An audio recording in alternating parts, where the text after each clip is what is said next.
तो कहानी के शुरू में हमें दो बच्चों को दिखाया जाता है जिनका इस दुनिया में कोई भी नहीं था। एक आदमी इन बच्चों को खरीद कर अपना गुलाम बना लेता है, जिसके बाद इनकी जिंदगी में और भी ज्यादा मुश्किलात आ चुकी थी। इनकी जिंदगी गुजर तो रही थी पर बहुत ज्यादा इन पर जुल्म किया जाता था। इनसे वो आदमी हर किस्म का काम करवाता था। उन दोनों बच्चों की जिंदगी मुश्किल तो थी पर दोनों एक दूसरे का ख्याल रखते थे और उनके ख्वाब सोच सब एक जैसी थी और बड़े होकर एक अच्छा जनरल बनना चाहते थे। ये लकड़ियाँ काटते और उन्हें जमा करते थे, फिर जिसके बाद वो उन्हीं लकड़ियों से लड़ने की प्रैक्टिस करते और कई सालों से वो एक साथ ट्रेनिंग कर रहे थे। वो लड़ने की प्रैक्टिस इसलिए करते थे ताकि वो एक अच्छा सिपाही बन सके और अपनी लकड़ी से बनी हुई तलवारों का इस्तेमाल भी बहुत अच्छी तरह से करने लगे थे। एक दिन जब वो ट्रेनिंग कर रहे थे तभी वहाँ पर एक जनरल आ जाता है जो इन दोनों को लड़ते देखता है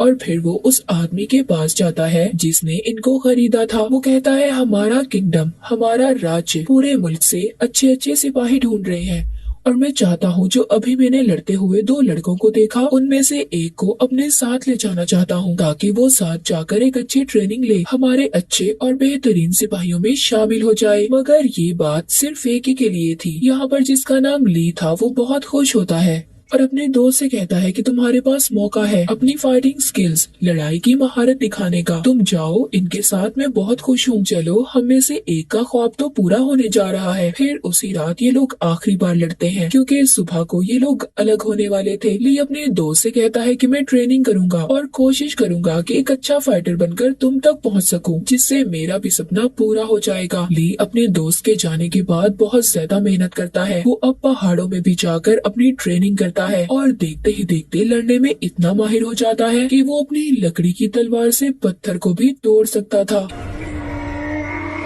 एक दिन जब ली अपनी झोपड़ी में आराम कर रहा था तभी उसका दोस्त इसके पास आता है जिसकी हालत बहुत खराब थी। वो मरने ही वाला था। उसका दोस्त बताता है कि किंग के भाई ने उन्हें मारने की कोशिश की और जब किंग के भाई के साथी किंग को मारने आए तो उन लोगों ने मुझे वहाँ का राजा समझकर मुझ पर हमला कर दिया। ली का दोस्त मरते हुए उसे एक नक्शा देता है, कहता है इस नक्शे की मदद से तुम आगे गांव में जाओगे जहाँ पर तुम्हें आर्मी मिलेगी जो तुम्हें एक फाइटर बनने की ट्रेनिंग देंगे। इतना कहकर उसका दोस्त मर जाता है। ली अपने दोस्त की बात सुनते ही गांव की तरफ भागने लगता है जहाँ पर रास्ते में कुछ लुटेरे उसका रास्ता रोक लेते हैं। वहाँ पर ली की इतने सालों की ट्रेनिंग काम आती है। एक एक करके ली वहाँ पर सबको मार गिराता है और अपना सफर दोबारा से शुरू करता है और आखिरकार उस गांव में पहुंच जाता है जहां का पता उसके दोस्त ने दिया था, जहां पर उसको एक झोपड़ी मिलती है जिसमें किंग को देखता है जो बिल्कुल ली के दोस्त की शक्ल के थे। ये किंग को देखकर हैरान हो जाता है। अब यहाँ पर किंग उसको बताते हैं, तुम्हारे दोस्त को मेरे जनरल इसलिए खरीद कर लाए थे क्योंकि किंग और उसके दोस्त की शक्ल बिल्कुल एक जैसी थी और मेरे जनरल उन लोगों को धोखे में रखना चाहते थे जो मेरे खिलाफ मुझे मारने का प्लान बना रहे थे और इसीलिए मेरे जनरल ने तुम्हारे दोस्त को खरीदा ताकि वो वहाँ पर लोगों को धोखे में रख सके। उधर दूसरी तरफ वो ही लोग किंग के भाई के साथ ही ली के दोस्त को ढूंढते हुए उस आदमी के पास पहुंच जाते हैं जिसने ली और उसके दोस्त को बचपन में खरीद कर अपना गुलाम बनाया था। इन्हें भी ये बात पता चल चुकी थी कि जिसको इन्होंने मारा था वो किंग नहीं बल्कि उसका हमशक्ल था। उधर ली को इस बात पर गुस्सा आ रहा था कि किंग ने खुद को बचाने के लिए उसके दोस्त को कुर्बान कर दिया। तभी इनकी बात के दौरान वो कातिल आ जाता है जिसने ली के दोस्त को किंग समझकर मारा था और दोबारा से किंग को मारने की कोशिश करता है।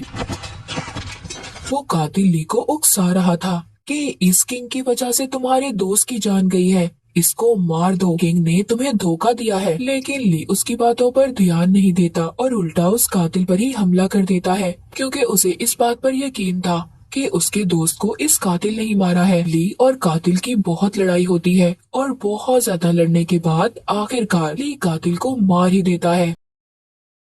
फिर किंग के पास जाता है मगर ली को अभी भी उस पर भी गुस्सा था क्योंकि वो ये समझता था कि उसके दोस्त की असल वजह ये किंग ही है। इसी किंग की वजह से उसके दोस्त की जान गई। पर किंग उसको कहते हैं, तुम्हारे दोस्त ने जो खुद की कुर्बानी दी वो पूरे किंगडम, पूरे राज्य के लिए था। किंग बताते हैं कि मेरा जिंदा रहना जरूरी था क्योंकि मैं चाहता था कि मेरे किंगडम, मेरे राज्य की ताकत मेरे पास ही रहे, मेरे भाई के पास न जाए जो बहुत बुरा और जालिम इंसान है। और अगर ऐसा होता तो पूरा किंगडम तबाह हो जाता। किंग ली से कहते हैं कि एक अच्छी आर्मी को बनाने में क्या तुम मेरी मदद करोगे ताकि मैं अपने भाई को मार सकूं और तुम्हारे दोस्त की मौत का बदला भी ले सकूं। दूसरी तरफ हमें किंग के भाई को दिखाया जाता है जिसको बहुत गुस्सा आ रहा था और इसी वजह से वो बहुत ज्यादा परेशान था। वो अपने लोगों को ये हुक्म देता है कि किंग यानी कि उसके भाई को मारने के लिए और ज्यादा आर्मी को भेजे। उधर किंग जब ली के साथ जंगल में थे तभी उन पर एक आदमी जहरीली सुइयों से हमला कर देता है, मगर ली भी उस आदमी पर हमला करता है, उससे बहुत लड़ता है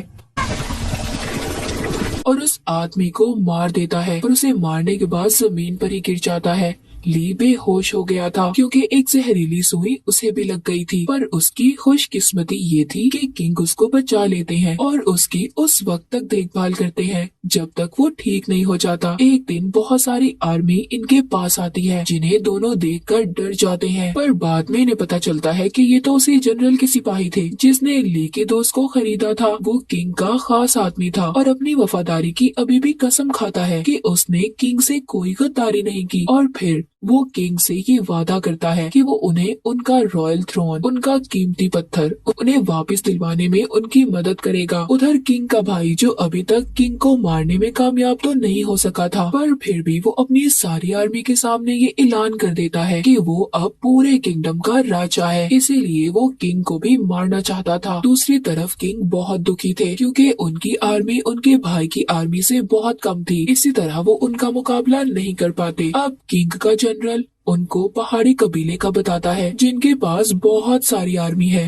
कहते हैं कि हम उनसे मदद ले सकते हैं। किंग भी जनरल की बात को मान लेते हैं और राजी हो जाते हैं। ये सब खतरनाक रास्ते से होते हुए उस पहाड़ी कबीले तक पहुंच जाते हैं जहां पर उनका इस्तकबाल वैसा तो नहीं होता जैसा उन्होंने सोचा था। उनको पहाड़ी कबीले की आर्मी पकड़ लेती है और अपने लीडर के पास ले जाते हैं। किंग जब उनके लीडर के पास जाते हैं तो उन्हें सब बताते हैं कि कैसे उनके भाई ने उन्हें मारने की कोशिश की और किंगडम को भी धोखे से हासिल करना चाहा, पर लीडर किंग की मदद करने से मना कर देता है क्योंकि माजी में पहाड़ी कबीले पर किंग की आर्मी ने बहुत जुल्म किया था, मगर किंग यहाँ पर अपने पिछले गुनाहों की माफी मांगते हैं। ये सब देखकर लीडर मदद करने के लिए मान जाता है। जब वो अपना मास्क हटाकर देखता है तो हम देखते हैं ये लीडर एक लड़की थी और वो किंग से वादा करती है कि वो उनकी मदद करेगी, जिसके बाद ये प्लान करते हैं कि ली को किंग बनाकर भेजा जाएगा और किंग खुद पहाड़ी कबीले की आर्मी में मास्क पहनकर शामिल हो जाते हैं। फिर जब वो किंग के भाई के महल में पहुंचते हैं वहाँ पर पहाड़ी कबीले की लीडर उसके कमांडर से कहती है कि वो और उसकी आर्मी यहाँ पर उनके रॉयल आर्मी में शामिल होना चाहते हैं जो किंग के भाई की आर्मी थी। किंग के भाई का कमांडर बहुत खुश होता है और फिर सबको अपने किंगडम में आने की इजाजत दे देता है, जिससे अब सब किंग के भाई के महल में आ जाते हैं। जिसके बाद वो अचानक से वहाँ की आर्मी पर हमला कर देते हैं।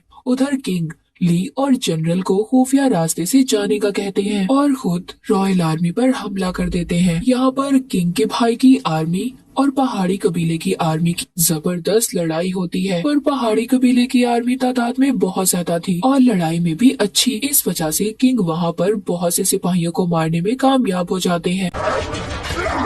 दूसरी तरफ ली जब खुफिया रास्ते से जा रहा था तभी उसे रास्ते में एक बहुत बड़े मॉन्स्टर का सामना करना पड़ता है, पर ली उस मॉन्स्टर को अपनी तलवार से मार देता है और फिर अपने सिपाहियों को लेकर रॉयल महल में दाखिल हो जाता है जहाँ पर किंग का भाई बड़े आराम से अपने तख्त पर बैठा था। तभी वो यहाँ पर अपने एक साथी को बुलाता है जो बहुत ताकतवर था और ली से उसका मुकाबला करने का कहता है, पर ली भी बिना डरे उसकी बात को मान लेता है। दोनों में बहुत अच्छी तलवारबाजी होती है क्योंकि लड़ने में तो दोनों ही माहिर थे। वो एक दूसरे पर बार बार हमला कर रहे थे क्योंकि दोनों की लड़ने की ताकत एक जैसी थी और आखिर में ली उस किंग के भाई के साथी को मार ही देता है। किंग का भाई जो अपने साथी को मरता देखता है, जो बहुत बहादुर था, उसकी मौत के बाद अब इसको भी डर लगने लगा था। वो महल से भागने की कोशिश कर रहा था पर गेट पर उसको पहाड़ी कबीले की आर्मी घेर लेती है। अब किंग को अपने भाई को हराने में ज्यादा देर नहीं लगती। किंग अपने भाई को पहले ही वार में हरा देता है। तभी वहाँ पर जनरल आ जाते हैं जो कि इनके पड़ोस किंगडम के ताकतवर जनरल थे। वो आकर किंग से पूछता है कि आखिर इस जंग की वजह क्या थी। किंग कहते हैं कि मैं अपना तख्त अपने भाई से वापस लेना चाहता था ताकि इसका गलत इस्तेमाल गद्दार न कर सके। किंग उस जनरल को सारे जापान के किंगडम्स को इकट्ठा करने का कहते हैं ताकि सबको इंसाफ मिल सके। ये बातें सुनकर जनरल किंग का साथ देने के लिए तैयार थी। सब वहाँ पर आर्मी को मारने के बाद अपनी जीत का जश्न मनाते हैं। पहाड़ी कबीले की आर्मी भी